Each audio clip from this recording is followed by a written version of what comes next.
ராமநாதங்கிறது யார் சார்? எதுக்கு sir? 3000 money order வந்திருக்கு. 3000?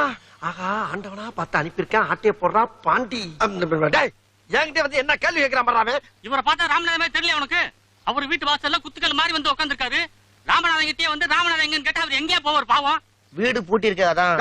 நான் பூட்டை போட்டு புறப்பட்டு கிருகிருன்னு வந்துருச்சு உட்காந்துருக்கேன். அதுக்காண்டி என்கிட்ட வந்து ராமநாதன் என்ன அர்த்தம்? ஊருக்கு புதுசு சார். என்ன பண்ணலாம் புதுசு? இவனாச்சும் கொஞ்சம் கோவக்காரையா? நாளா கொடூரமானவன். இப்ப நீ கேட்ட கேள்விக்கு என்ன கோவம் இருந்தா போஸ்ட் மாடமா இருப்ப நீ. அண்ணே விடுங்கண்ணே, அவன் தான் புதுசுட்டான்ல, எங்கே கேள்வி பண்ணும் கொண்டாயா கேட்கிறான்.